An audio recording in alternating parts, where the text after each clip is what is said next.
คือសំណាងយ៉ាងចំណានដែលវាសនាបាននាំឲ្យរូបខ្ញុំចាំចិនគិនផងបំណងលើមុំអខំពុំឡាមជីវិតរੂក្លិនកុលាបជ្រាបសពប្រានប្រចាំងព្រៀបបា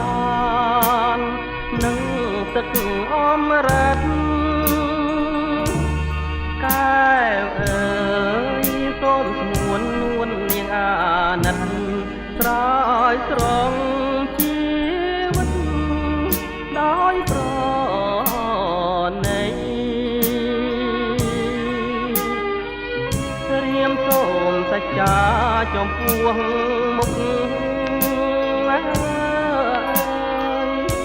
មានភ្នំសនទុកជាសាងសីបើខ្ញុំមិនស្មោចំពោះស្រីសូមអ្នក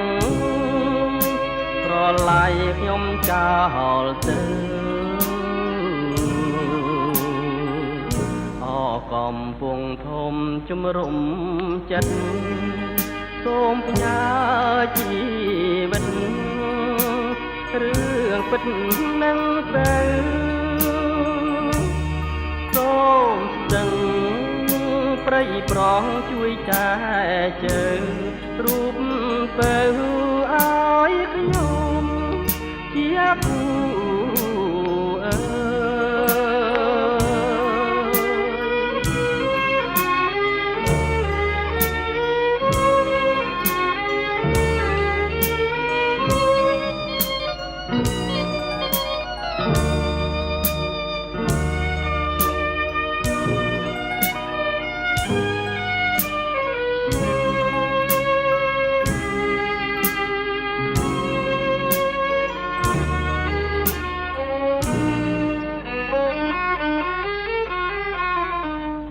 កំពុងធំជំរុំ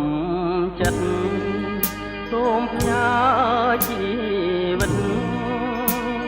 រឿងពិតនឹងទៅសូមស្ទឹងព្រៃប្រងជួយចែជើងរូបទៅឲ្យខ្ញុំជាគូ